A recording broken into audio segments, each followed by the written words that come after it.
Good evening, ladies and gentlemen. This is Brock Beard from NASCAR.info coming at you after the conclusion of the Go Bowling at the Glen at Watkins Glen International, where unofficially pending the results of post-race inspection, Chris Buescher has pulled off his first road course victory in the Cup Series, at least. Of course, the past Mid-Ohio winner in the Xfinity Series came so close to winning at Sears Point earlier this year when some strategy took that away from him there with Martin Truex and Kyle Larson getting around him there.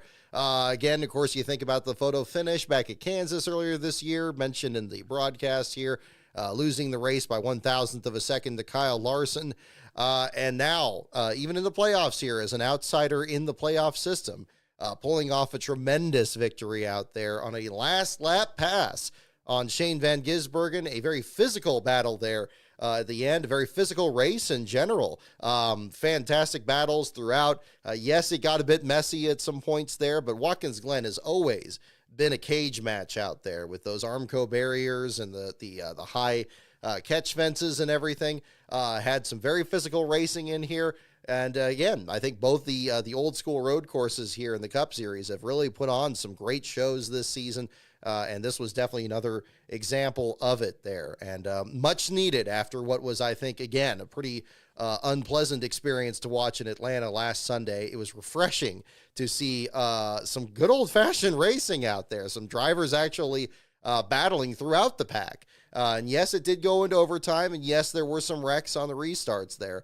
But I would say overall, a very enjoyable race out there, and thankfully a safe race at the same time, too, despite some big hits along the way there, too. And a great broadcast as well. I think the production was fantastic. The sound design and the camera work, I think, was right up to snuff there throughout it. Put on a real exciting show there, I'd have to say here for this. And Chris Buescher put on a clinic there at the end, staying right with Shane Van Gisbergen on that last restart. Both of them nose to tail, and if there was just the slightest mistake that would happen towards the end of it, Buescher was in exactly the position he needed to be to capitalize on it. And much like we saw with Carl Edwards and Marcus Ambrose at Montreal those years ago, when it came down to about the last corner there and just one mistake by Ambrose with Edwards being able to capitalize on it, another key moment in Roush's history itself. This was very reminiscent of that there. So again, just a tremendous effort there. And two drivers that were just some of the stars in this performance here. We have Spire Motorsports having all three of their cars finish in the top 10. Corey LaJoie actually leading laps in this race. Carson Hocevar being on the front row for the final restart there, right up there in position to get his first win. Zane Smith being in fifth place on one of the restarts there, I believe in stage 2, and staying up there for the 12 or 15 laps there. Tremendous efforts for all three of those teammates as well. Ross Chastain, after winning the pole, was a contender the entire day, had one of his best runs this entire season, could have walked away with this victory as well, ends up in the fourth spot there at the finish. Then you have other drivers that have were predicted to be easy eliminations in this first round of the playoffs. They ended up having some fantastic runs out there. Chase Briscoe in 6th and Austin Cindric in 10th have turned this thing on its ear as well, with struggles by drivers like Denny Hamlin and others there at the same time. So again, a tremendous effort there too.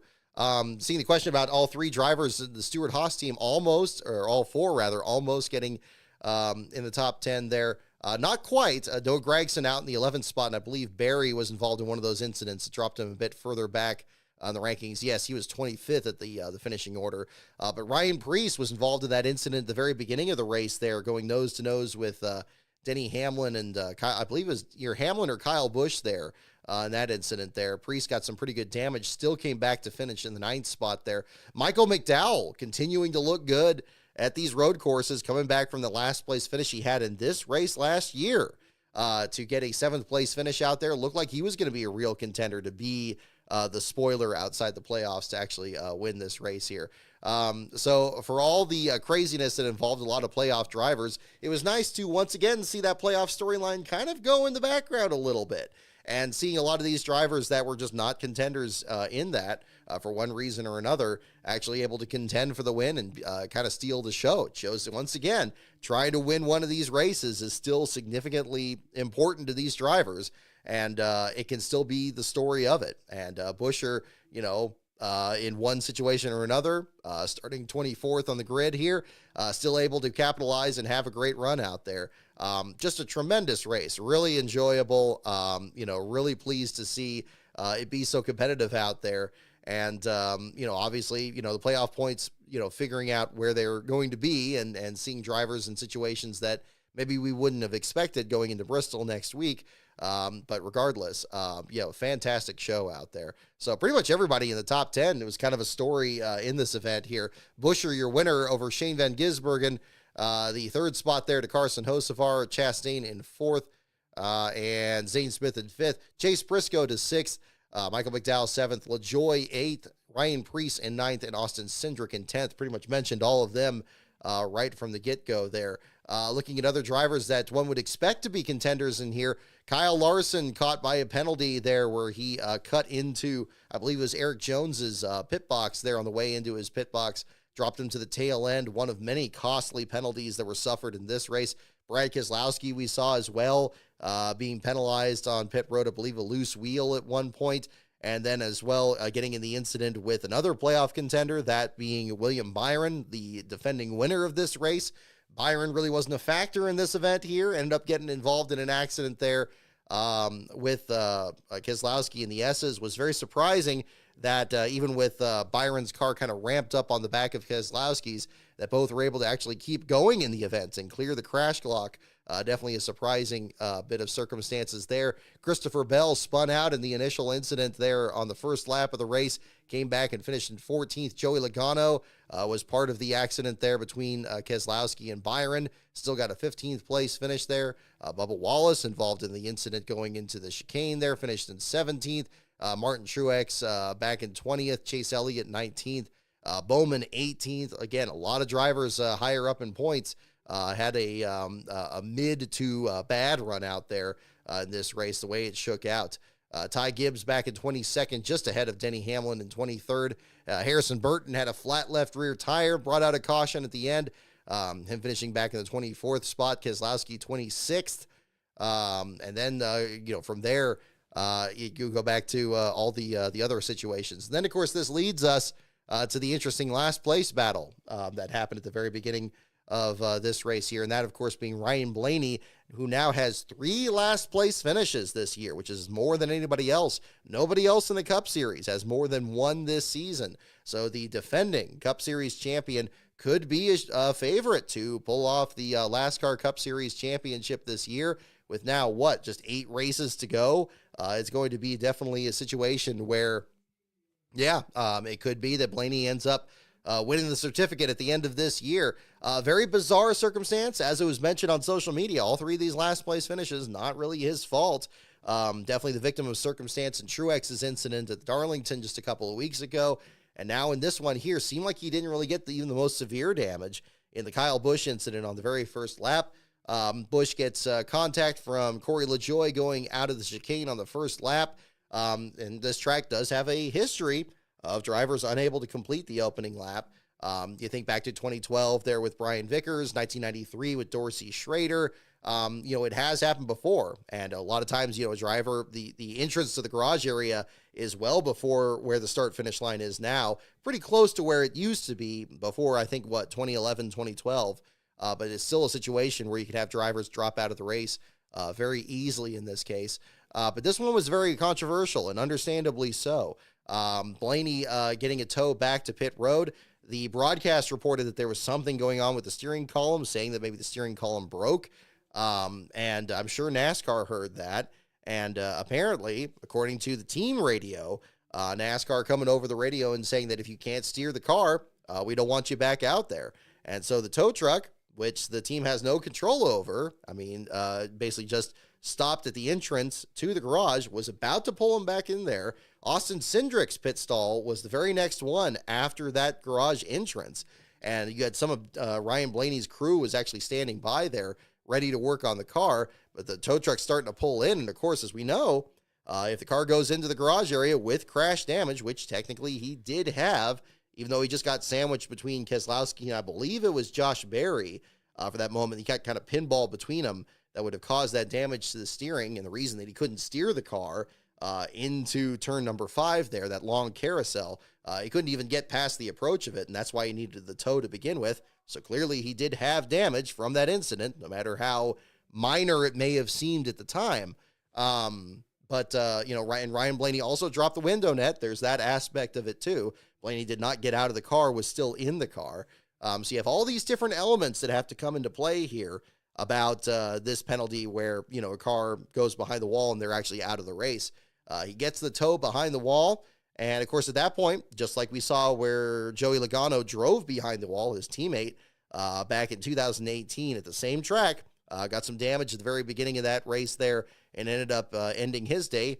Blaney couldn't get back out there. And what's really frustrating in this case, and I totally agree with Blaney on this, was that his crew was never able to actually examine the damage. They couldn't examine it until the car was in the garage.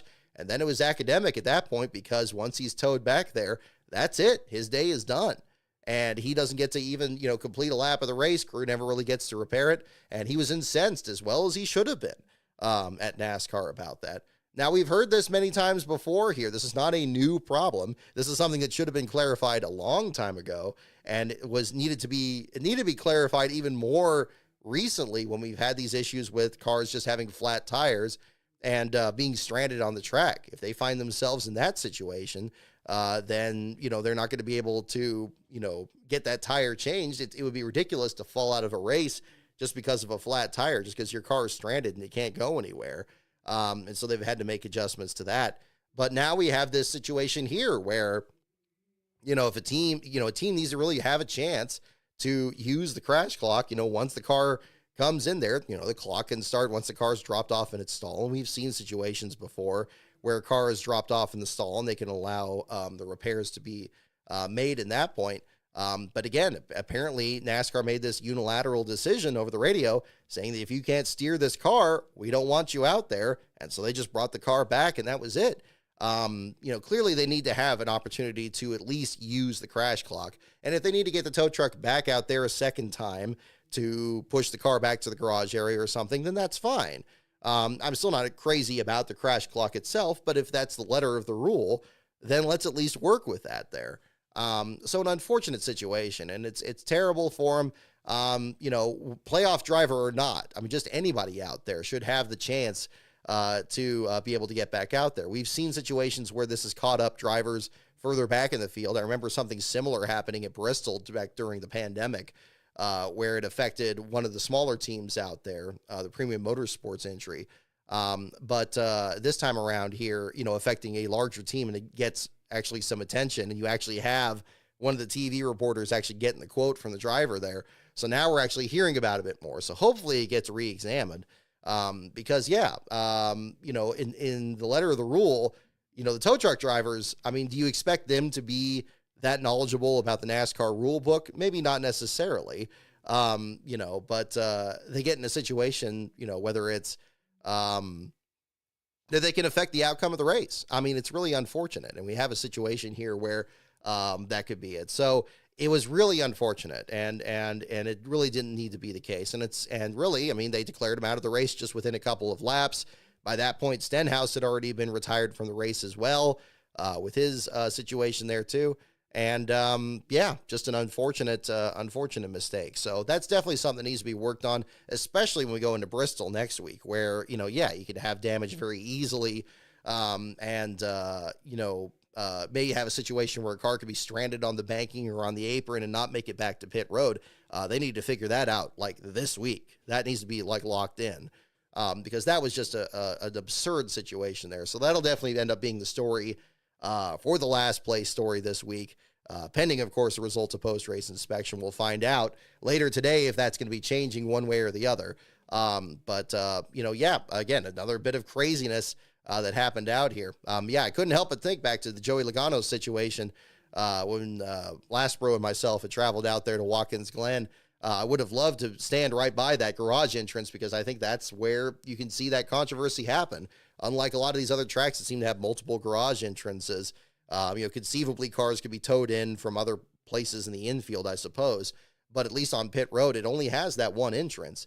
And Blaney's stall was another 3 or 4 down the way. I believe it was 33 or 34. 37, where Cindric's was kind of where that opening was.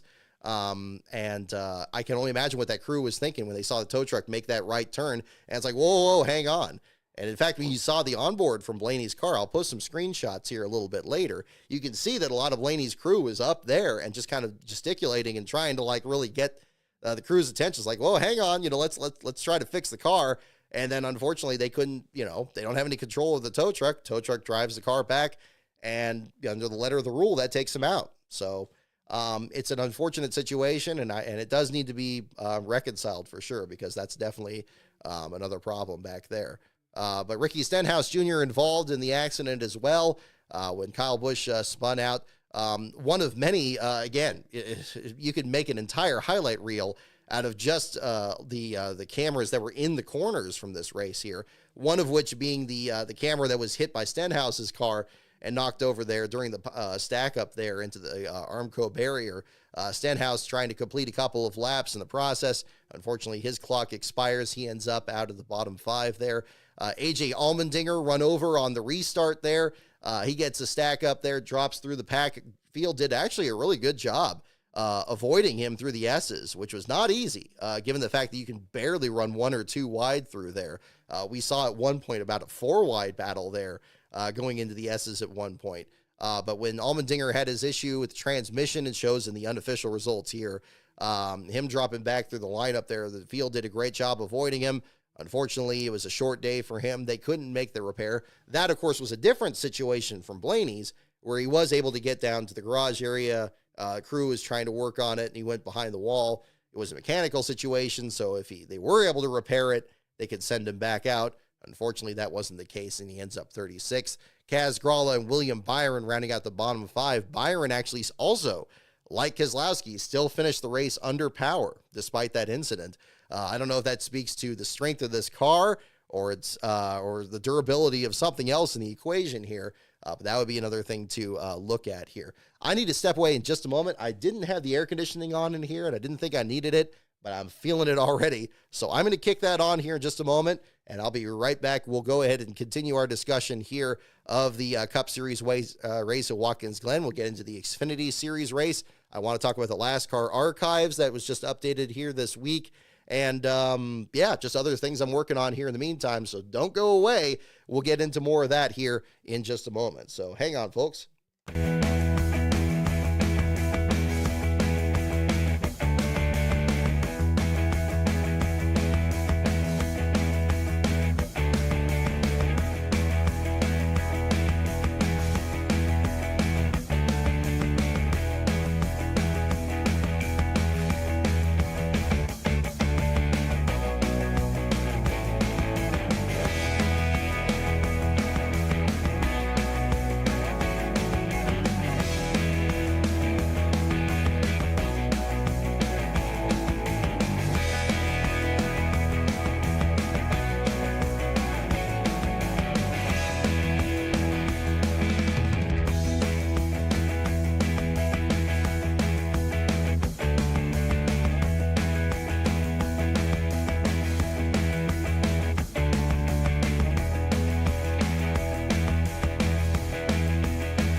Whoop. Okay, we are back. I'm going to leave the hat off too for man. Man, I was feeling a little flush there. Yeah, I love the comment there, Victor E. Lane. I love it. Cool suit not working. Yeah. I'll tell you what, it just occurred to me too. I hope Thomas Annunziata is doing well too after this race on Saturday, where he had to get pulled out of the car after issues with the helmet hose. Here at NASCAR headquarters, not nearly as uncomfortable of a situation there, but certainly hope he's doing well as we go forward. We'll talk about the Xfinity Series race here in a little bit. Another driver I didn't really talk about in the initial rundown of this here. It was great to see the return of Juan Pablo Montoya here, the 2010 winner of the Cup Series race at Watkins Glen. I know he finished 32nd. He had a flat tire at one point, dropped back in the order. But it was nice to see him up there, not just in the race, but also towards the front at one point. It looked like a couple of runs. He was very aggressive out there, getting some moves into the top 10. Looked like he was potentially going to have at least a solid finish. The last time we saw him in a Cup Series race was 2014 in the Brickyard 400 when he drove a one-off for Penske. Actually, it was the number 12 entry that is now, Blaney's full-time car here. So a little bit of a comparison there. Ended up being Blaney, of course, your unofficial last-place finisher of this event. But that would be a different one to look at here at the same time. But Blaney, your last-place finisher with Stenhouse next to last, Allmendinger, Gralla, and Byron. Montoya outside the bottom five there, unofficially shown in the 32nd spot. Among drivers that just had a real rough day. I mean, you look at a lot of these names further back in the order. I guess it's less surprising that you had some unusual people towards the front here. Kyle Busch had the first lap incident. He then got involved in the other, he had the other wreck that happened over in the S's.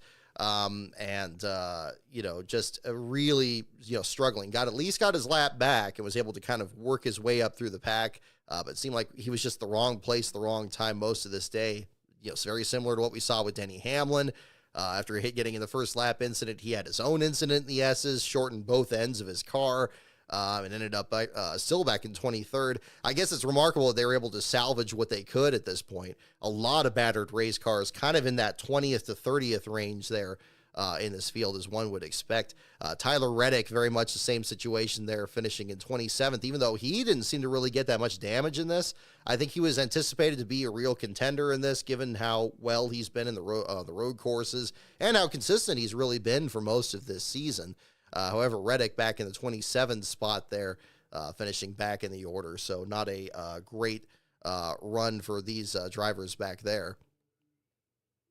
But regardless, again, just a fascinating race, I got to say. We had a little bit of everything. I know that we had at one part of this race here where you had a lot of race restarts, you had a lot of stack-ups, you had a lot of incidents. It pretty much happened in just about every corner of this track, whether it was the Daniel Suarez getting into the gravel with one tire and then stranding his teammate out there when Ross Chastain was leading. It seemed like it worked out well for Chastain because everybody else pitted, and he still ended up out front at one point.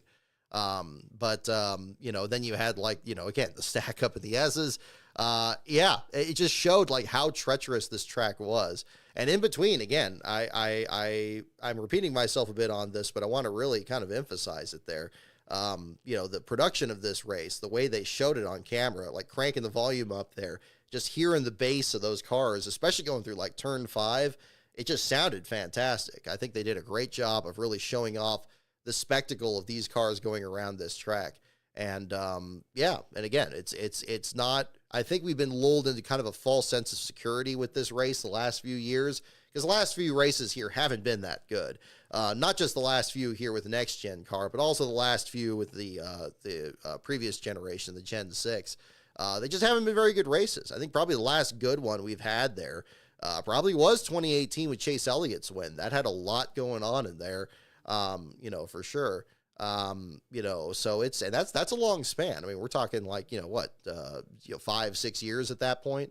So that's kind of a tricky situation there. But yeah, again, I think it was just so refreshing to see drivers just manhandle these cars around that track. Yes, these cars are very finicky, and there's issues with them there. I mean, certainly we saw examples of that at the same time. But it was just good to see, after the Atlanta race, where it just seemed like unless you got just a monster push, you just couldn't pass anybody over at Atlanta. Everybody just kind of hanging in formation all day. So that was good to see, because I think, again, these both Watkins Glen and Sears Point, I think, have put on a pretty good situation there. I will, confess that I'm sure the perception of this is going to be very different from the drivers. We already heard some of that in the post-race interviews with a couple of these drivers. Truex, of course, being very outspoken about drivers running into each other and being, overly aggressive out there. And, it's not just his opinion or anything like that. You saw a lot of replays where they would go into turn 1 and just nobody backs off, and it's just bumper cars, literally. Everybody just running right into each other. And thankfully, these cars aren't quite as stiff as they used to be. Otherwise, we would have had a potentially dangerous situation for the drivers involved in even just those minor altercations. But in this case here, yeah, you had some stack ups, you had cars leaning on each other a lot. And even with the divots that were kind of put into some of the runoff areas, like in turn 1 and the exit at turn 5, you still had a lot of drivers using those areas and kind of daring each other to kind of chase each other towards the wall where it would like taper off, especially the exit of turn 1 going into the S's, where you have that angled wall. Shane Van Gisbergen in particular seemed to be really kind of using that a lot, where kind of he would follow that wall and come back up there and try to find a spot back in line and try to, impose his will, trying to get back into the groove there. That was certainly something interesting to see there at the same time. But definitely entertaining though. I really very much enjoyed this. Whereas, I had issues from it last week. I definitely enjoyed it. I'm sure some of the drivers didn't enjoy it, and I'm sure a lot of the playoff drivers didn't enjoy it. But it was much closer to what felt like a traditional old school Watkins Glen race, where everybody is just hanging on and, trying to just, find the best groove out there, while also trying to advance their positions out there. It's a tricky track, and I'm glad it also didn't feel as short as Watkins Glen usually does. Now, a lot of these cautions, especially the stage cautions, do take way too long, and that's absurd. I still think the stage cautions should go away, especially at the road courses here, because it does add a layer of intrigue to it to see what strategy everybody's going to be using. Luckily, we had enough cautions here that strategy still was a little bit of a toss-up, at least at some points of this race. Towards the end, it just became all about track position and, who you can muscle out of the way. But, regardless. I don't really have too many other notes really on the Cup Series race here, other than that. But that would definitely be another story here at the same time. Kind of looking at, see if there's any other stories from here. Let's see. Yeah, Todd Gilliland in 16th. He was up there for a bit. Got kind of routed out of the way at one point. John Hunter Nemechek with 21st.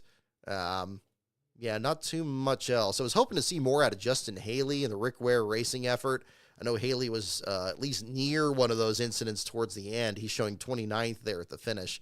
Especially given Rick Ware Racing's kind of history on the road courses, it would have been interesting to see them further up there, but that was not the case this time around. Yeah, Willie B, a good comment there, too. This race proves the Glen shouldn't be in the playoffs, and that's a good thing. This is really fun races, but only one road course in the playoffs is enough. Yeah, it's a fair point, and luckily we do know that with the schedule next year that it's not going to be in the playoffs. It'll be back in August. I know I'd spoken to a couple of my friends over in New York State there coming into this season, and they were pretty apathetic about this race being in September because it just doesn't feel right. Like, it's been in August for as long as it's been on the Cup schedule since it came back on in 86. It's usually been around the same weekend. It's actually been moved around way less even than Sears Point has in that respect. We've had where it's been in May or it's been in June, and now, of course, next year it's going to be in July. So we're going to kind of be in the same situation that the Watkins Glen fans were. We're so used to something, happening in June and then having to wait a couple extra weeks on top of it. Is going to be a bit different, not to mention quite a bit warmer, I would have to say, too. But that would be another way to certainly look at that. Not having in the playoffs, this doesn't need to be in there. I mean, and again, let's just get back to the full season championship. Then we don't have to worry about where any of these races are. I think that would be the easiest solution. But if they're doing this in this system, if they're going to stick with this, and clearly they are next year, it's probably for the best that they don't have it out there. Because, it is an exciting race. It's an exciting venue. It's good enough for what it is. It doesn't need to have the playoff thing, thrown on top of it. Because, you could have a situation like this where, drivers aren't able to get their cars repaired and end up just getting towed behind the wall. Or it just becomes just a complete knockdown drag out. And then on top of that, you have road course specialists who are legitimate threats to win the race. And if somebody's trying to punch their ticket, but they got to get around Shane Van Gisbergen, that could be a potential situation. It's terrible that Allmendinger wasn't a factor in this as well. I know he's just had a very perplexing year, which is bizarre because on top of this, he's looking into getting into the Cup Series for full time again next season, which is kind of a boggling decision there. But again, it's unfortunate to see him really struggling here at the same time that Shane Van Gisbergen is kind of on the ascendancy here, because Allmendinger is still a very competent and fantastic road course driver, of course, winning his first Cup race here 10 years ago, back in 2014. But again, definitely wasn't meant to be there in the race today. I'm anxious to get to the Xfinity Series results because I also want to talk right off the bat here about Connor Zilisch and just how incredible it is that he's been doing right now. I know that I'm certainly not the first, nor probably the 800th person to be saying this right now.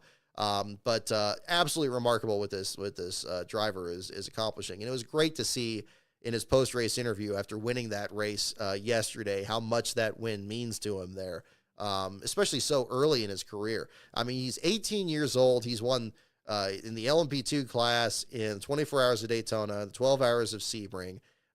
He could have and probably should have won his Truck Series debut when he won the pole and he overdrove the first corner, still came back and finished fourth in that. He ran a race at Richmond. Yes, he did struggle in that event.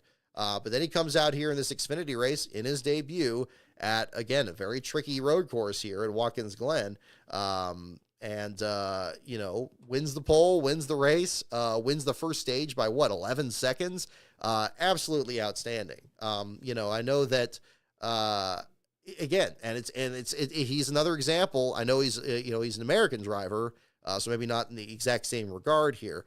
But much like Shane Van Gisbergen, have these drivers that are road course specialists that really elevate things to a whole other level. I was really expecting, and I know Slapshoes was kind of mentioning this already on Twitter yesterday, about the possibility. It's like, well, hey, I mean, can they find him a ride for the Cup race the next day?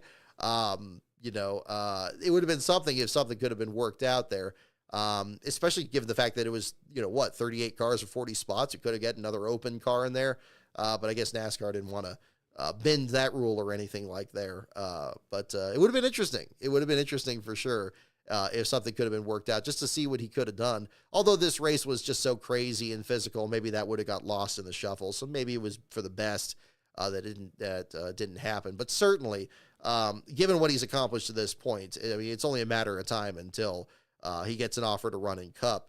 I imagine at the very least doing a part-time Cup schedule next year. Now with who knows, because the situation is of course difficult. So few rides being available, if any, in the Cup Series for next year, things being grabbed up so much.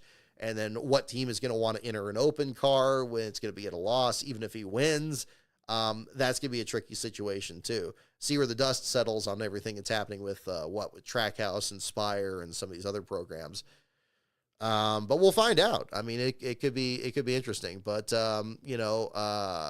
I think at the very least, he's certainly made a case to go, try full-time Xfinity or, wherever he wants to go really at this point.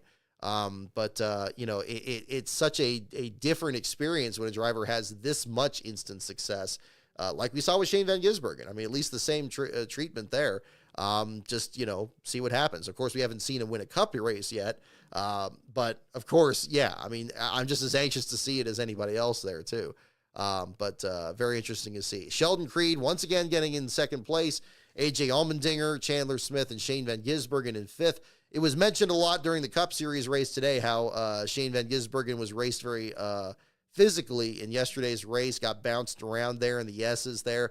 But that's what it's going to be, and that's exactly what we should want. It's good that he brings out even more from the current drivers out there. He's not just going to get beaten Dan Gurney style by 20 seconds by everybody else in the field. They're going to try to be that much more aggressive and see if they can actually compete with him. And I thought that was very encouraging to see. And they're not just straight up wrecking Van Gisbergen or anything like that. But they're going to make it difficult for him. And that's good because that makes the drivers that much better. And then the better they're going to be at these road courses where Shane Van Gisbergen is really tough, it also is going to make them better at the other tracks they compete on. the drivers should never be complacent. They should be put in a situation where they're always trying to challenge themselves. They're competitive individuals. They have to be. There's no, more intense competition than this is going to be when you're put in these cars that they're loud and it's hot and there's all these other cars out there and there's not any room for people to make a pass on somebody else. They're going to be in a situation that could be just as difficult, for anybody else. So it's good to see. It's good to see, and I hope it definitely stays that way. Ross Chastain, Parker Kligerman, Jesse Love, Joey Logano driving for AM Racing, and Josh Bilicki rounding out the top 10. 2 of Mario Gosselin's entries finishing in the top 10 there, which is something given the fact that their other car unfortunately ended up in last place with an issue during the beginning of that event. The Xfinity race at the beginning of it played out very differently, a long green flag run for a stretch of that, during which we actually had a lot of drivers having mechanical issues that were dropping off the back of the field there. You had a few drivers at the back that were just trying to keep up pace. R.C. Enerson was at the back of the field there for the first several laps, but then you had a few other drivers that were having brake issues. I believe Jeb Burton was one of them that was really frustrated with the brake issues. He already had incurred a tail end penalty before the race, so he was just really frustrated that entire beginning of it. And then Kyle Sieg was also having problems there, ultimately dropped out of the race with a broken axle. But before that happened, Kyle Weatherman pulled into the garage area with a rear end issue, had something go loose underneath the car there. The Xfinity garage is very much further into the infield than the Cup Series garage is. What we saw during the race today when Ryan Blaney's car was towed in there, it's actually not too far from that entrance. You can kind of see it pretty much from that entrance when the car is towed back there. But then the Xfinity garage is even further down this path, which is past the media center and out in the trees there. It's kind of like when I was walking by there in 2018, it's almost to the point where you think that you're going the wrong direction, and then suddenly you see it to your right, behind some chain link fence. And that was where the Xfinity cars were. That's where the top Xfinity cars were. The smaller teams back then, 2018, you still had pretty close to just as many cars as you needed for a full field. But the last 5 or 6 of them were even further back. So you're almost heading towards the back straightaway at that point for how much infield you have to cross into. The reason I bring this up is that for Weatherman's team, they were really frustrated about okay, he pulled the car behind the wall, but he couldn't really get it to roll much further, and the crew was concerned that they'd have to push it the rest of the way. And I'm sure because of the fact that the 36 team is a part-time effort, they were probably in that really far out section of the garage area. I don't know for sure. Pockrass was posting some pictures from back in that area during Saturday's race, so you get kind of an idea of what that looks like. But that's a long way to push a car after all those issues there too. But unfortunately, Weatherman ends up being your last place finisher. He also finished last in the opener at Daytona this season, so he joins the NASCAR championship battle as one of the 2-time last place finishers from this season. So that's going to be kind of the story there too. But that'll be the situation. Gosh, we had all kinds of stack ups there at the very end. We had the big pile up there on the back straightaway, collected several cars there too. Unfortunately, the overtimes, I would say the overtimes were even more messy in that one than they were in the Cup Series race today. So if there was one phase of that race that I think was a little bit messier, that would certainly be one of them there. We saw Mike Skeen returning into NASCAR here at the same time. It's good to see him back in the sport. You think about him running the inaugural Truck Series race at Mosport back in 2013. He is now the teammate of Austin Green over at the Peterson Racing Group there in the Trans Am Series, TA2. We saw Austin Green back out in the field again, and in fact, he finished 11th in that race. That was a bit overlooked in this event. But Green was up there battling inside the top 10 at different phases of Saturday's race. Looked like he was going to potentially maybe even challenge for how well he had competed at Sears Point during that great run he had this year and that side-by-side battle he had to the finish there with Sam Mayer. It wasn't quite the same situation here, but an 11th place finish. He's still not finished worse than 15th in his races this year. What's also significant about this is that apparently, again, what Green reported back at Sears Point, he is expecting to run some oval races this year. Martinsville was one that was mentioned.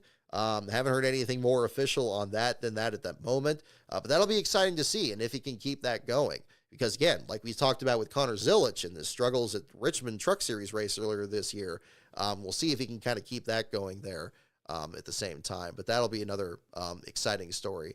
So interesting to see really 4 Jordan Anderson cars out there, although 2 of them were really, the Peterson team has their own haulers and everything, and saw those back at Sears Point. So they bring that equipment out there to really do the best they can under the circumstances there. Let's see. Leland Honeyman. I'm just looking at the results here. I'm surprised to see that he climbed back up and finished 16th.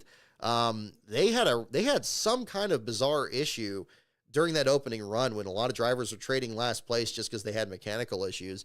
It sounded like it was maybe a track bar issue or something. The spotter said that the car looked like it was really unbalanced, like when it was going through the chicane.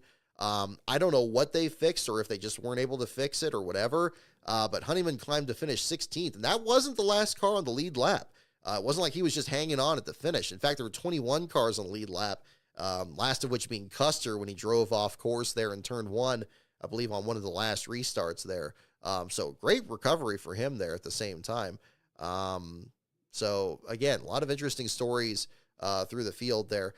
Touched on Thomas Annunziata earlier there. Again, of course, there was and a good job by the USA Network there to actually cover this, because a lot of times when it happens with small teams, it just doesn't get shown. I think back to when Cody Ware had heat exhaustion over at Sears Point a few years ago, and Rick was understandably concerned and what was going on back there. But in this case here, they showed Thomas getting out of the car. Thankfully, he was able to get helped out of it there. I'm sure getting some fluids and so forth to cool him down. Joey Gase getting back in the car. They lost a couple of laps in the process, which is understandable, even at a track as big as Watkins Glen and the cautions taking as long as they do. But coming back out there, you actually managed to climb it to a 29th place finish there, which is something because they look like they were going to be surely in the bottom 5. But that wasn't the situation there. So good effort by Gase and the team there under difficult circumstances to try to get that car going. I'm sure hopefully figured out what the hose situation was, and something that I'm sure the interior specialists will look at this week before they go over to Bristol this weekend.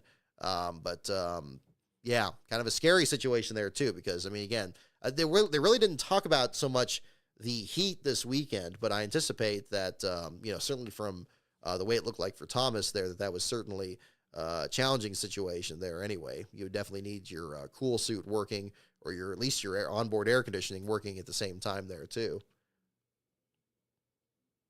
Let's see.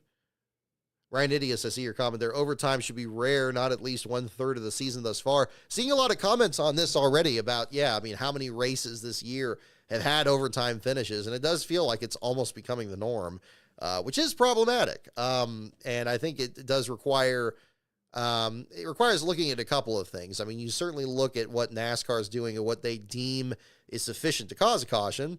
So I already have graphics ready for that for my own peanut gallery comments here. But yeah, I mean, I think that is something that could be looked at more critically, what should and what shouldn't be a caution, and just understanding that. And then, of course, you got to look at the competitors themselves and how aggressively they drive at the end. Now, on the one hand, they're going to be driving more aggressively in the closing laps of a race than they have to that point. The pay window's open, nobody's going to just take their turn. They're going to try to get the best run they can. But there are certain limits. Like, you don't want to just drive through somebody. You don't want to just wreck somebody. And again, we did admittedly see a lot of that in both races this weekend at Watkins Glen. We saw some very aggressive driving out there, cars just leaning on each other. I don't know how well you could police that other than just having the drivers police themselves, and maybe have some of the more veteran drivers, speak out about it there. Again, it's I do think that it's probably both of those situations are issues that are the result of the playoff system. I think a lot of that is interconnected.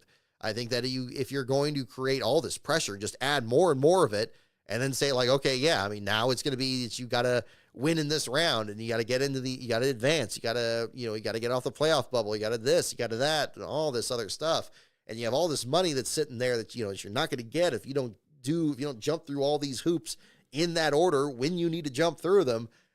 You're betting these drivers are going to drive over their heads. It's absurd to, do all this and then just say, oh, well, okay, yeah, make sure you just let this guy in line. It's like, well, they're not going to do that, you know? And we've now had this for so long that you've had drivers that have now developed their skills, knowing that they're going to have to do that, knowing that they're going to have to race that way. And unfortunately, I don't really see that, really changing there at the same time. So again, that'll be another story to kind of look at going forward here at the same time. So that's more or less what I have on the Xfinity and the Cup races. I'll definitely track anything else from the week. I want to kind of get my notes out here too for anything else from this. I'm just checking this here. Alrighty. Yeah. So here we go. I know I didn't talk last week about the charter deal and a lot of the controversy that's going on with that. I kind of wanted to wait for more information to kind of come out to kind of see what was going on. We haven't really had a whole lot more news on that, just really, people not willing to say anything. And the few that are just, like the Hendrick quote there about just being tired and just signing off on it, and then hearing about Front Row Motorsports in 2311 and them not signing the agreement. Clearly there's a standoff going on there. I don't know where that's going to shake out. And I don't want to speculate too much about it, but I do think that what really this speaks to is much like what we talked about with the Ryan Blaney situation in the race today, just a lack of communication in general, what the intentions of both parties are. And again, I think some unilateral action by NASCAR, is sometimes steps on some toes. And that's the problem here. We've heard that a lot of these teams are just not happy about the charter negotiations and the direction they're going and what shares they're going to be getting going forward, and whether charter is going to be permanent or not. I still maintain that I think as to the charter system itself, that the previous administration kind of opened Pandora's box with that, because now they allowed this situation to take place where the teams would have even more leverage than they probably already did have. And all while not really making their business model any more secure than it had been, because now you have an incentive to cash out of the sport rather than an incentive to stay in. All while at the same time, again, lack of communication, lack of information coming out. We don't get to see the purse distributions anymore. We don't get to see attendance figures anymore. It just seems like more and more things are just getting concealed in general. And I think that that's much like the playoff culture in the sport is not really positive for the sport, and probably is a reason that a lot of this is playing out the way it is. I don't know where exactly this is going. I was hoping to have a better idea of it by this week, but it's going to be interesting. That's all I can say, but I can't really confirm too much more than that at the same time. The other bit of news that came out this week: Parker Kligerman announcing that he's going to be retiring from full-time competition, not retiring from the series altogether. I thought Tommy Joe Martins had a very good tweet about this earlier this week. We're saying that, how respectful and knowledgeable Parker's been in the sport, how much of a hard worker he's been, and saying that hopefully one day that will be enough to stay in the sport. I don't know what is going on behind the scenes at Big Machine Racing or these other teams out there. But Kligerman has definitely taken, the long route in the sport to try to find his way up there. I remember back in 2013 when he was driving for Swan Racing and how exciting it was going in. I was like, man, I remember how good he was in ARCA with Cunningham. And it's like, wow, this would be great. You get somebody from ARCA into Cup, kind of like an Andy Belmont style driver there.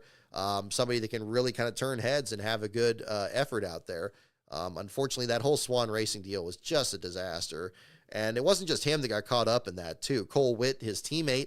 You have two rookie teammates in two cars with very little to no sponsorship. It was back when the Inception Motorsports team kind of transitioned to the Swan effort. And there were a lot of problems going on behind the scenes there. They were really struggling for performance. And then after that, he really kind of had to pick up whatever rides he could. Fortunately, he found his way over to the Henderson team. Was able to win over there at Talladega. I remember him getting the top 10 over at the Godovic team over Road America, which was impressive. And then eventually finding his way all the way back to this Big Machine effort, taking Jay Buford's place there in the 48, and still just, coming tantalizingly close to getting his first win in that series and just not quite able to get there. It's been a long journey, I believe, through it all. That he has handled it very well, very professionally. He's become a great broadcaster. I think that I would hope, if he does want to stay involved in the sport, if this is a matter of maybe him running just part-time efforts and then continuing with broadcasting, I think he would be very good to find a home there. I couldn't help but think back when the news came out this week, back to Sears Point earlier this year. And after the race, kind of talking with him and, some of his crew members there after the race. And, Kligerman is such a photographic memory, or just such a thirst for knowledge out there. When he was trying to figure out where he was in the points and how many points he had and how many points these other teams he was near. And he was like running the numbers in his head, and everybody's looking at their phones and kind of feeding the information. He's just kind of doing this off the top of his head and tracking all that stuff there.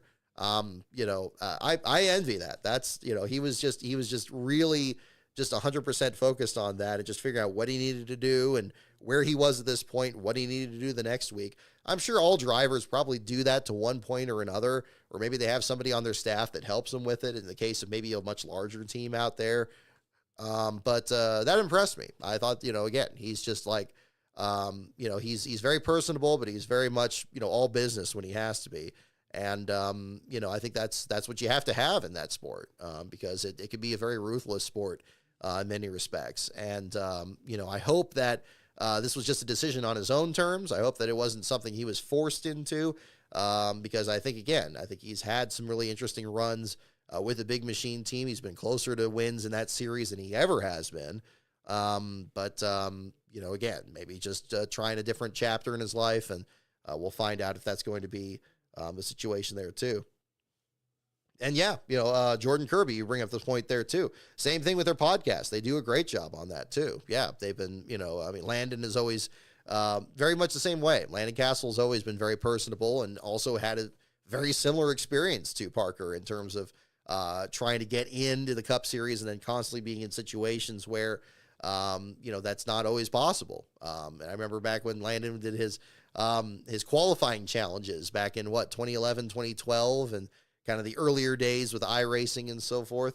They have a great show over there, and I don't anticipate that changing either. It's always difficult to bring up a subject like this because it always makes it sound like, they're just going away and they're just disappearing. But I mean, that's not the case. That's definitely not going to be the case. So, it sounds like, this is going to be something where it's just going to be changing how much of his focus is on a full-time effort versus everything else there. So we'll see how that shakes out, especially as the Xfinity Series has their own playoff cutoff next week, with him looking pretty solid in that respect there for the playoffs going forward.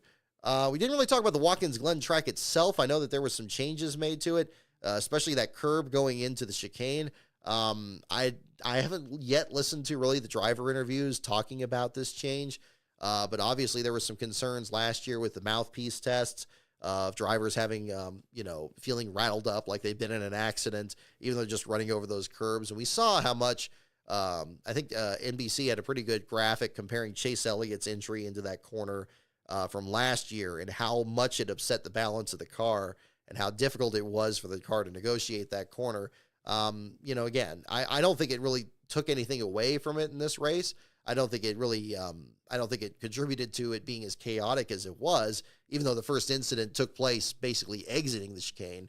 Again, anything that's going to be, anything that can be simply done to kind of make things a little bit, safer for the drivers out there, I think is a good idea. And I like that they put the divots in the corners. I know I talked about that a little bit earlier. The thing in turn 1 and the exit of turn 5 there, where you kind of discourage drivers from swinging wide and maybe just, tightening that corner. I mean, again, the genie's out of the bottle. Unless they're going to put grass back in those spots again, drivers are going to keep running wide in those corners and, using that as much as they can, even if it's a little bit of a rough ride. You see how much the balance of these cars can be upset. We talked about this back at Daytona, just the summer race here last month, where a car went down on the apron. I believe it was Sheldon Creed's car, went on the apron there, and it still, ran over some kind of hump or rut in the pavement or whatever it was, and it upset the balance of his car. So, they still managed to maintain control in that situation. But yeah, it's interesting to see them try different things to at least, maybe discourage them from using it as much. Although they still definitely used them in both races this weekend. Well, really, I guess with the ARCA race too, come to think of it. I want to also thank, speaking of the ARCA race here, big thanks to Brayton Laster for having the lastcar.info logo on his car again. He ran a white car there for the Andy Hillenberg's fast track team. So that was pretty cool, especially given the fact that we discussed Hillenberg's career and rise of the field fillers. On that same note, that's actually another video that I'm working on here. One thing, I actually got to stay up kind of late last night because I've been getting a lot of research done on this Competitive Edge Motorsports deal, which is the next episode of Rise of the Field Fillers. That's turned into kind of a rabbit hole. I was really concerned going into this one that I was going to find a lot of information, and so I didn't mind having it kind of later in the series to kind of unpack that. But now we've almost gone the opposite direction. I've kind of found just I need to kind of condense it down and try not to make it too stat heavy. I know that series tends to be very stat heavy compared to like 500 Days, for example. But I kind of like going into that because so much of that is kind of not reported or underreported. And I just kind of want to say like, well, look at this stuff I found. Look at this stuff here.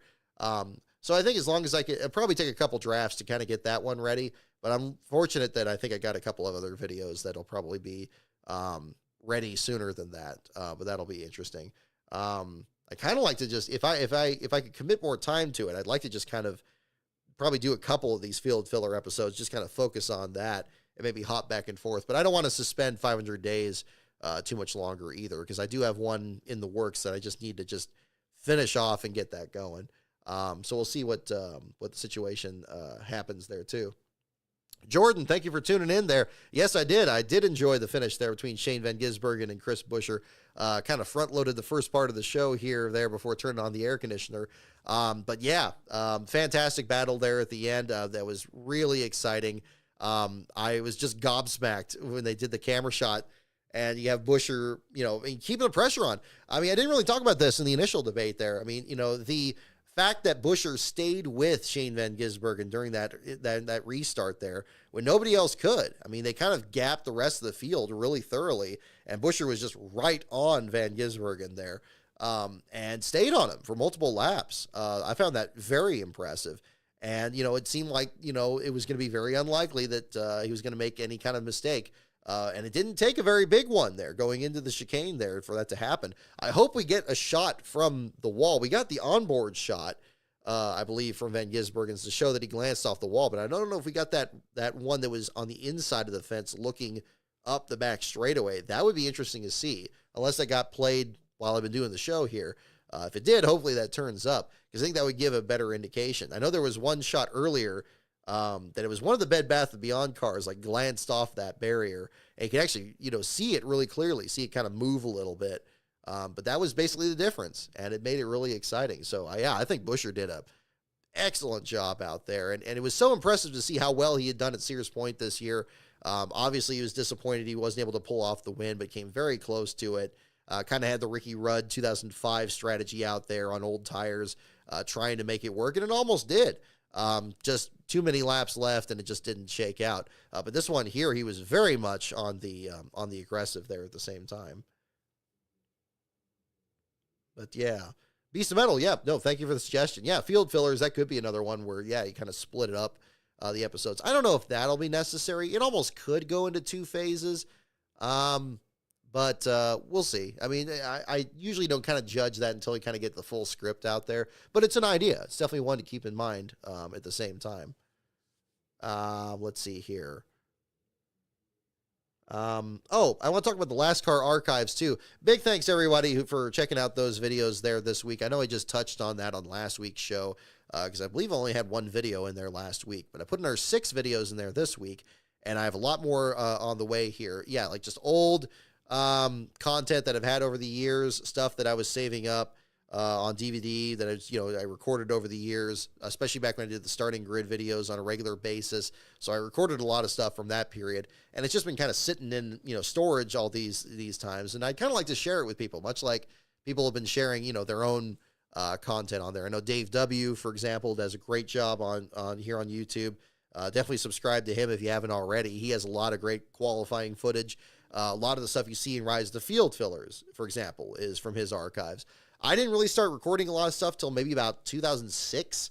And I didn't really keep doing it after maybe about 2014, 2015. So pretty much anything that's in the NASCAR archives page is going to be in that range, about 2006 to about 2014, 2015. So yeah, it's very little in 15 and 16, very little. But there's some.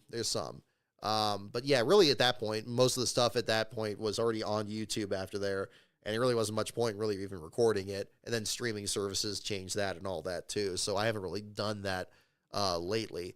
But I hope that it's something that's interesting for people. And I know that I think it'll be something it's interesting for, well, it's hard for me to think about, a period like 2010, 2011, just thinking about Montoya today, the fact that it had been 14 years since he won, the Watkins Glen race. To me, 2010 doesn't seem that long ago, but clearly it was. And that was like a whole different world back then. And I kind of get the sense of that. Some of this footage I have on there has the original commercials in it. I think that was in there too.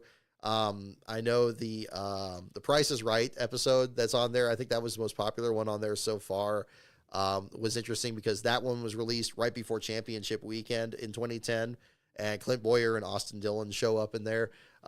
So yeah, I hope that that's something you guys are checking out. NASCAR Archives on YouTube is where the channel is, and definitely check that out. If you want advanced access to the content in that channel, same thing as the same Patreon gets you access to both of those. So if you're already a member, especially if you're in the $5 and up level, you'll have access to those new videos. I've already set up like scheduled posts for the rest of this year. That's going to have some content in there. So making sure that you guys have new stuff to watch, even if you're waiting between produced videos on my channel. And that was the other reason I wanted to kind of jump on that, because yeah, some of these have taken a while, but I'm trying to make sure as best I can, these are gonna be well worth the wait, because it's exciting. It's fun to put it together. But it does sometimes take a bit of time. Sometimes I just have periods where I just like just doing just a block of research and just writing several scripts out, and then, figuring out which one I'm going to kind of edit and record first. Some periods are like that. In other periods, I can't think of anything to work on, and then I just kind of use that to kind of do editing there too. It's a one-man operation, basically. I mean, well, basically, in terms of, the actual writing, research, and that, definitely pulling whatever sources I pull from. You'll see that in the caption there too, so you'll find out that at the same time. So stay tuned on that. And if you're in the Patreon, definitely make sure to use your Patreon benefits. I see sometimes that they don't get a whole lot of hits out there, and I worry that maybe people aren't aware of what they have access to as members of the Patreon. Definitely make sure to check out that page, patreon.com/LastCarOnBrock. I'm not saying it's like every day, but make sure you have access to that too. Again, I appreciate your guys' support, whatever, if you're in there. And if you're not able to join the Patreon, those of you who are able to share the videos and spread word about the channel, that helps just as much. So I definitely appreciate that at the same time. And I saw we have a couple super chats in here too, so we'll jump into that there at the same time here in a little bit. I see a lot of people got a kick out of my picture from Costco back in 2001. I couldn't help but mention this, speaking of 500 days. Yeah, just went there for lunch this week, and I couldn't believe, that the card wouldn't work. It's like, they're like, oh, you need to get a new picture. I'm like, why? I've been using this card for 23 years, basically. I didn't even know it was that old, but the guy at the thing there said it was, June of 2001 was when that was. So a little bit, had a little bit more hair back then, but different time there for sure. They let me keep it too, which was nice. It's kind of in its own archive, I guess you could say. At the same time. Let's see here. We'll do some trivia here in just a little bit. We'll do the super chats here as well in between. Oh, goodness, we got a few here. My goodness. Thank you so much, folks. We'll go ahead and we'll get into those here. And if you guys have any other questions on anything, well, really from the race weekend or anything in between, let me know, and we'll jump into that. In the meantime, we'll bring out the late 90s deal here. We'll do some questions here for our trivia portion of the show. So again, once again, the categories are NASCAR, pits, teams, tracks, drivers, and the wild card. Let me know in the chat which category you'd like, and then we'll jump into that, and I'll read off the super chats here in between. Once again, the categories are NASCAR, pits, teams, tracks, drivers, and the wild card. For sure. Jordan Kirby, I see your question there about Race Hub. I do remember it. It's strange to think about that needing to be something to be remembered, but of course that show went off the air this year. I will admit, I didn't really watch as many of those shows growing up because I felt like I was already following it close enough with the internet and so forth that I didn't really watch a lot of those. I did watch it when they did the documentaries. A lot of times they would do these great, short form pieces. I think that was one of the videos that I shared on the channel there had segments on the Hat Man Bill Broderick and some of the other people like that. Yeah, I mean, that was something I didn't really follow that much. I like trackside a lot more because I liked, when they kind of, they would have Steve Burns leading the group there, or John Roberts, I guess, later on did that too. And they would just kind of do like the whole, laid back thing. You got the fans in the background there. I always thought that was a really fun show. It's nice seeing that they brought that back to some extent this year. I know Kenny Wallace and Roberts being involved in that too. So that was really exciting there. I watched that show a little bit more often. I didn't watch Race Hub that much in terms of a daily deal there, especially when social media took off. Then I really didn't do it as much there, especially since they didn't really talk about the small teams as much. Every once in a while they do a segment on like Dave Marcus or something, and that would be pretty cool. But yeah, not as much. I do remember when I go back a bit further. I mean, Inside Winston Cup Racing or Inside Nextel Cup Racing. Whether it was the Alan Bestwick one or the Dave Despain one, I watched that a lot. That was really enjoyable, especially they had like Johnny Benson, Michael Waltrip, and Ken Schrader, and they always had different enough personalities. I felt like they played off each other pretty well. Yeah, that was something that was definitely kind of lost more back in 2001 when you had, I guess Totally NASCAR took that over, and that kind of show well, although Inside Nextel Cup Racing kind of recaptured it there on Speed Channel with Dave Despain, so it wasn't quite lost altogether. But different shows along the way. There's been so many different review shows and so forth there. But I have some of those in different examples there, and you'll see that definitely on the NASCAR archives coming up here at the same time. Let me see here. First one here, Michael Jensen, $20. My goodness, thank you, man. Lee Diffie's call the finish night go down as an all-time classic, firing and all that info about the Ambrose Brad K finish and him mentioning SVG and Brad K owning the 17. Just a phenomenal job. I'm going to have to re-listen to that because I'm sure like everybody else, hooting and hollering too much over the finish. I was just gobsmacked that he was even making the move. But I did notice, him bringing up that whole thing. And you notice, I think to build on this too, one thing I did notice in that is that he transitioned very well there, mentioning Marcus Ambrose and in the context of Shane Van Gisbergen. And then once, Buescher made that move kind of like transitioning towards how Keselowski was so close to getting, that win and them both sliding off into the grass and everything. I mean, that's what you need to do. And it's great to be able to bring that context back in there. And how that sounds. Actually, as a matter of fact, can I get the audio of that on here? Let me see if I can figure that out. I've not been very good at pulling this up here, too. I'm sure it's on YouTube by now. You can at least get the audio of it. Extended highlights. Yeah, that should probably do it. The lights are off. Whoop, hang on. We get final lap. Let's move it back a little bit. Don't want to blast everybody's ears out. Let me bring that down a little bit. I don't know if this will sound. Let's see if this works on here. Presented by Credit One Bank. Buescher on the left, Hocevar on the right, SVG on the inside, alongside Ross Chastain. Here we go. Do we finish it off? Van Gisbergen tries to unsettle Buescher, puts it on the inside, gets on the gas. It's Van Gisbergen and Buescher side by side to you, Mike. Wheel to wheel. Ooh, that's good. Oh, that's good. But let's get over to the last lap here. Yeah. There we go. Yeah, actually describe. I mean, the picture of describing what these drivers are doing at the same time. Okay, here we go. And no matter what happens on this lap, the race will be determined. Do you know what? If you go back to 2012, a former NASCAR driver by the name of Marcus Ambrose drove to a spectacular victory being hounded by Brad Keselowski. Brad Keselowski is one of the co-owners of the team of the car doing the chasing. Chris Buescher is hounding down Shane Van Gisbergen, who happens to be mentored by Marcus Ambrose. Marcus will be back in Australia watching this, and it's shades of Keselowski and Ambrose all over again. Buescher gets on the inside of SVG and says, "You pushed me around earlier, I'm going to give it back." Ooh, that's so good. Incredible on this final lap. Van Gisbergen's only got one real shot left at it. Maybe two. Thinks about it into turn 6. Did Buescher save the best to last? Or has Van Gisbergen got a little payback? He gets wide. He loses it almost.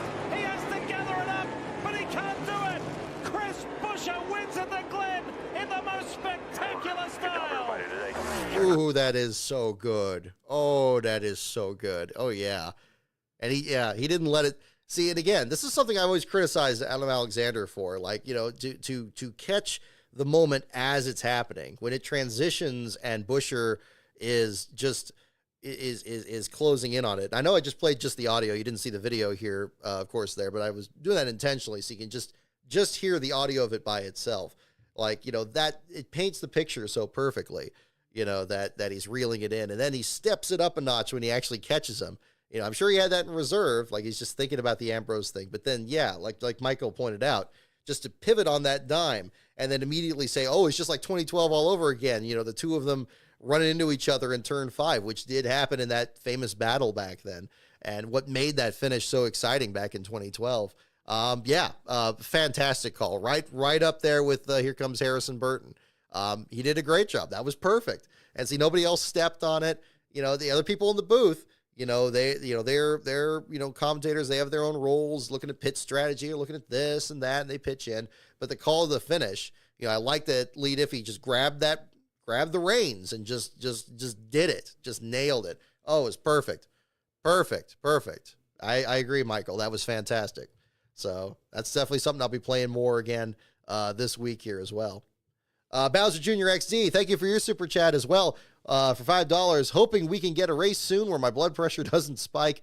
In the last 12 races, only 2 of them have had me calm, Iowa and Pocono. Yeah, it's getting intense out there for sure. I'll tell you what, with some of these winners too, it's almost like the playoffs. I like that the playoffs are getting kind of brushed off here a little bit. Even in the playoffs itself, where again, the finish is kind of settled between complete outsiders in the championship, and you can just enjoy the race for what it is. That's so refreshing. I mean, I think if we can keep that going, I'd be happy with that too. Oh goodness, you didn't have to keep posting Bowser Jr., but I appreciate it here. Bowser Jr. XD for $2 here. I think Watkins Glen ended up in the playoffs because of the Olympics. Very good point. That's true. Obviously, the same reason that Darlington ended up being the playoff cutoff race instead of Daytona. Yes, I mean, that was definitely the situation here. Turned out to work out for the best at Darlington, where we did have a surprise winner in Chase Briscoe that changed the complexion of things at the end. But you're right, Bowser Jr., that was definitely the case there too. And again, Bowser Jr. XD for $5 on here. Outside of NASCAR, Will Power lost his bid to upset Palou because his seatbelt came loose, reminiscent of Allmendinger at the 2013 Indy 500. You know, I wasn't watching the IndyCar race here, and I'm glad you brought that up there, because I think that was a huge missed opportunity to, I mean, why schedule these at the exact same time? Why they couldn't make the Nashville race a night race, and so you could watch it right after the Watkins Glen race? You know, I mean, obviously they couldn't have Watkins Glen at night because it doesn't have lights, but they could have Nashville at night. And I've seen a lot of comments online, people saying that Nashville races better at night, at least it seems to. I think that would have been a great idea. So I mean, that's news to me there on Will Power, but the seatbelt situation that Allmendinger had in 2013 was a heartbreaker. He was leading so much of that race. Ultimately worked out for the best, I would say, because Tony Kanaan winning that race and being able to enjoy it was a cool moment in the sports history there. Yeah, looked like it was a pretty crazy race there too. I mean, I'll be watching more of that coming down the line there too. Let's see.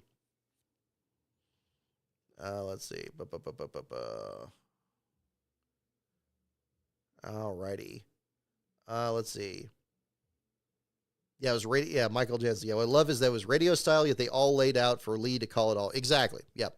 See, that shows. See, it takes leadership to do that, and the way that you do that is if you're in the booth, you have to have like a real strong call, and you don't want to get in the way of it, and you have to kind of have some kind of presence there.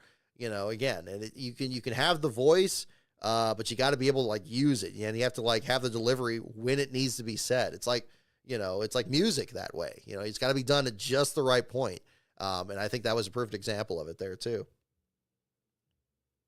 Oh, Michael, no, thank you for the super chat there, too. Yeah, exactly. $5. Thank you so much. What I love about the last lap calls, they were doing it radio style, yet laid out for Lee to call it all. Exactly. Yeah, no, I completely agree. I think that was, and it's nice. And it also shows the professionalism of the other people in the booth. Again, I'm not a big Steve Letarte fan in the booth. I think he's too loud, and I think Jeff Burton kind of repeats what everybody else says and doesn't really add anything at some points. But, they knew to work with that there. I think that in this case here, they were fine. I didn't have any real particular problem with it. They weren't a detriment to this at all.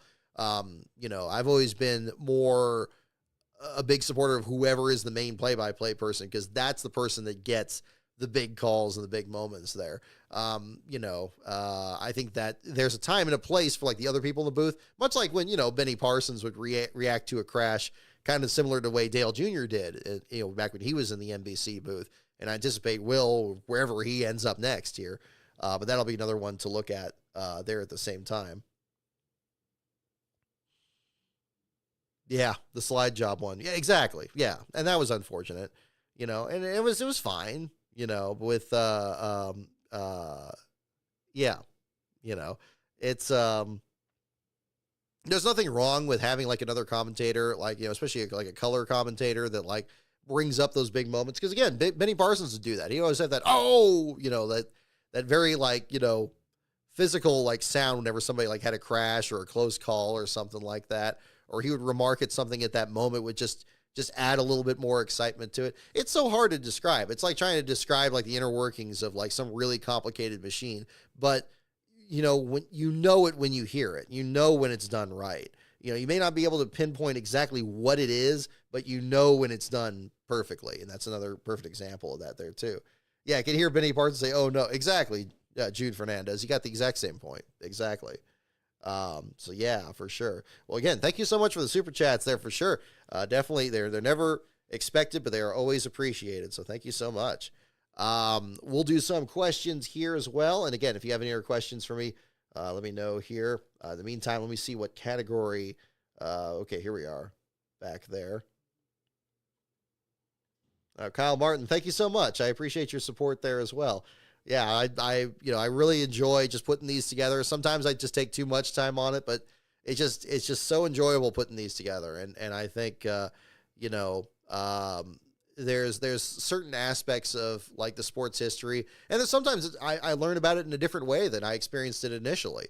I very rarely do I produce in a produced video, do I just rely entirely on my own memory, because I just can't remember all of it.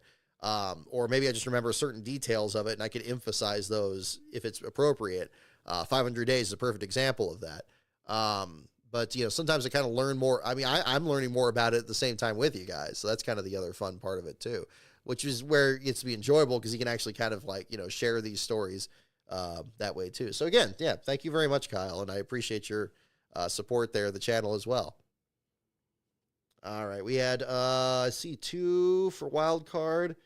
I see 2 for tracks. I see 1 for teams. I see another one for wild card, another one for drivers. Let's see. Yeah, probably wild card. We'll go and do some wild card ones here.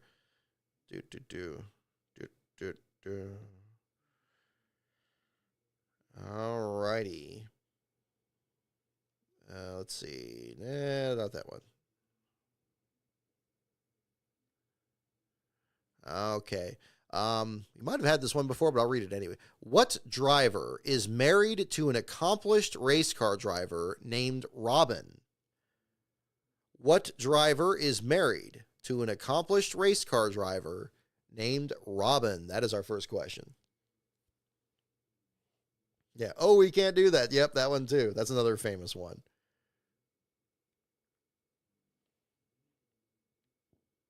Jimmy Clements, good question on the Country Time video. Any other sponsor videos? I do have one in the works that I've already collected material for. I'll reveal more information on that hopefully pretty soon. That's another one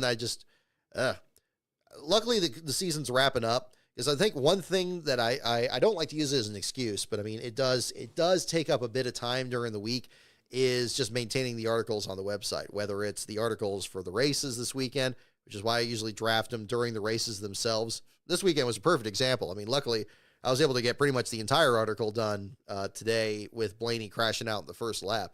It's actually much more difficult when last place takes to the very end, because then I got to wait until after to really even start drafting it. And then, of course, if you get a technical inspection failure and then the driver changes, that takes a little bit of extra time, but not much. And then I like doing the entry list deal there at the same time. That does take a bit of time during the week. And plus, I work a regular 9 to 5 there during the week there as well. So it is a little tricky on that. So once the season wraps up, it's actually a bit easier to kind of start spacing things out a bit. This summer has been a bit crazier because it took quite a bit of time. It took more time than I thought it was going to upload these videos for the NASCAR archive there. Luckily, I have it in such a position now that I can kind of put that on the back burner now, and I don't think that'll take so much time going forward. But that would be that's another thing that kind of happens kind of behind the scenes here. What driver is married to an accomplished race car driver named Robin? A lot of you got Wally Dallenbach here, Wally Dallenbach Jr., Wally's World. There you go. And the answer is indeed Wally Dallenbach is correct. I do have my JD McDuffie shirt on, by the way, here. I don't think I showed it very well on the camera, but yep, this is one of the reproductions they made over at the JD store there with Linda McDuffie and the family out there. So definitely wanted to bring that out this week. Alrighty. Wally Dallenbach is indeed the correct answer on that first one. Alrighty. Next question. What animal is Junior Johnson most passionate about hunting? What animal is Junior Johnson most passionate about hunting? Try not to look it up. That's a tricky one. Talking about the leisure time of some of the sports great drivers and, in this case, team owners as well. What animal is Junior Johnson most passionate about hunting is the question. Yeah, that call is so good. Oh, what's this here?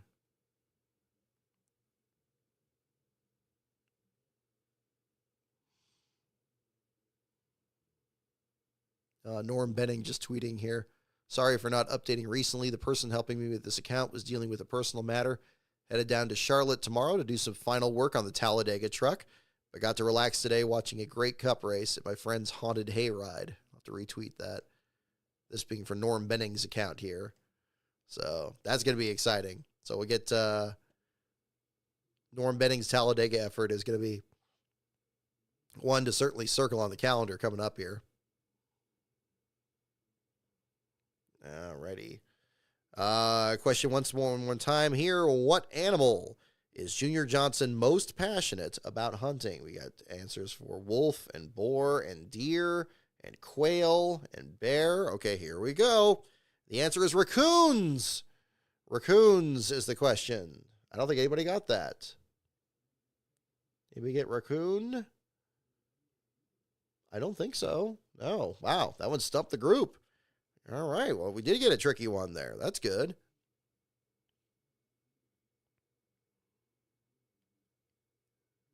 All right.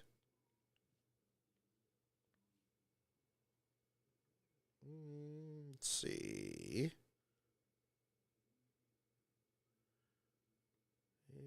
And,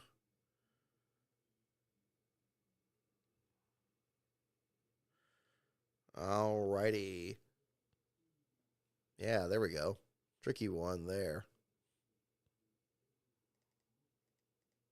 All right. Next question here. Who was the first stock car driver to pass $200,000 in career winnings? Who was the first stock car driver to pass $200,000 in career winnings? That is our next question here.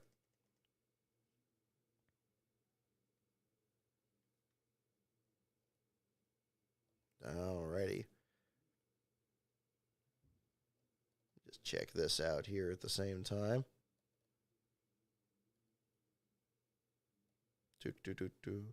RPM tonight. Yeah, that was a lot of fun. Oh, Charles D., thank you so much. I appreciate it.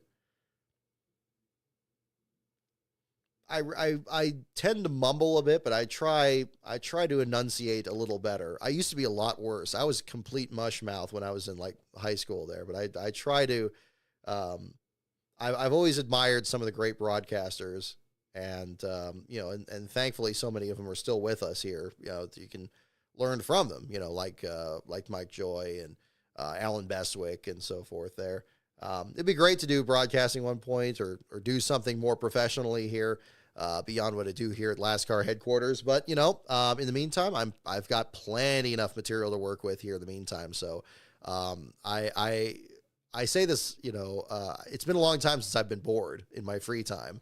I'll tell you that. There's been plenty to work on, which is good. It's a good problem to have. And I'm happy to, because I know that, that's a challenging, it's not always possible. So that's, I'm very thankful for that. Who is the first stock car driver to pass $200,000 in career winnings is the question. And we got some good guesses here. Richard Petty, Tiny Lund, David Pearson, Junior Johnson, Fireball Roberts, Lee Petty. Lots of good guesses. Yeah, when was that benchmark cross? Was this something very early in the sports history, or did it take a bit later? And, of course, you got inflation on top of that, so I guess it just makes things more confusing. So who was this last time here? Who was the first stock car driver to pass $200,000 in career winnings? And the answer is David Pearson. Spencer Sandlin, you got it. I think you were the only one that got it. There you go. NASCAR on Speed Channel. Yeah, that would be fun. There you go. All right. We'll probably just do a couple more here, and then we'll wrap up tonight. We got 50 people here in the chat. Thank you for tuning in here this evening. You have many options when it comes to your post-race shows, especially after a finish as crazy as that one there. No doubt everybody's going to be talking about that the rest of this week. And yeah, it was good to see Shane Van Gisbergen. I know one of you guys mentioned this, and I do agree with it there. Just seeing how graceful Van Gisbergen was in defeat. Even when it was something that was just a mistake. It reminded me so much of Marcus Ambrose. And again, that Montreal deal there. Disappointing for sure. I mean, he must have felt like he had it in his hands. And I thought he did a great job defensive driving into that corner to really fight Buescher, even when he had position. Again, not wrecking him, but forcing him, as hard as he could to maybe have him make a mistake. And his interview was great, again. I wouldn't blame him for being upset or just angry or anything. He had every right to be. I mean, again, drivers are going to be more upset finishing second than they're going to finish last. Although today I think Blaney was probably more upset than Van Gisbergen was. At least it looked that way. But there you go. David Pearson is indeed the correct answer.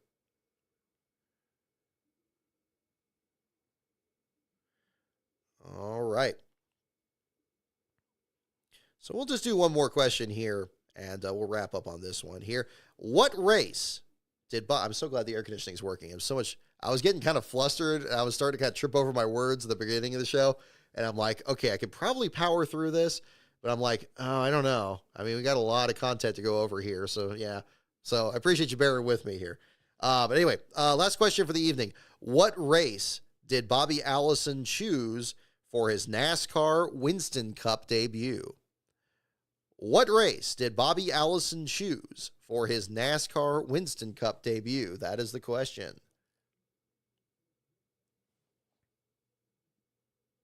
All right. What race? Try not to look it up. Try to guess it here. What race did Bobby Allison choose for his NASCAR Winston Cup debut? Humble driver is humble. Exactly. There you go. No, class act. Very cool. Got Bristol this week. We got a little bit of a short week here with everything. The entry list storyline article, those of you who follow that article there, that's another one I really enjoy doing because silly season is pretty much every week. And that kind of helps prepare me for writing the articles in the weekend, which is why I kind of maintained that over these years. Yeah, we're going to have the Truck Series race on Thursday, Xfinity Friday, and Cup Saturday, weather permitting, of course. So the entry list article will be up on Thursday instead of the usual Friday.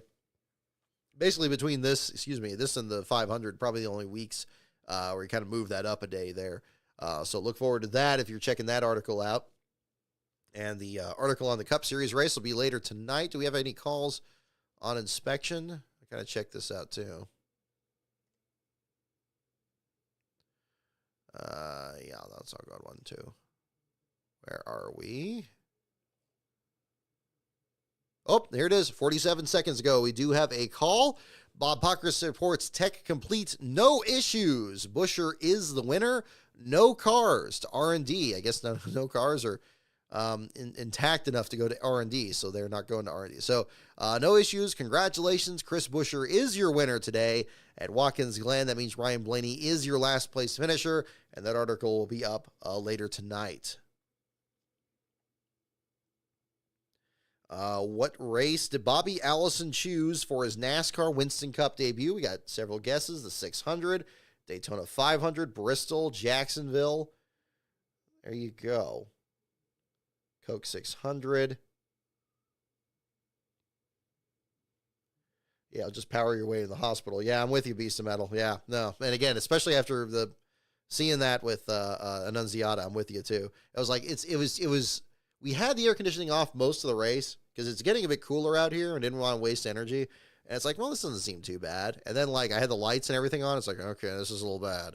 So, and luckily I have where's my tankard? Where's my giant water bottle? There it is. I still got to put stickers on this thing. That's probably another thing I'll be doing tonight. My 64-ounce medium-sized water bottle. I got that right here. So we're good. We're staying hydrated. We're staying in it here. Okay.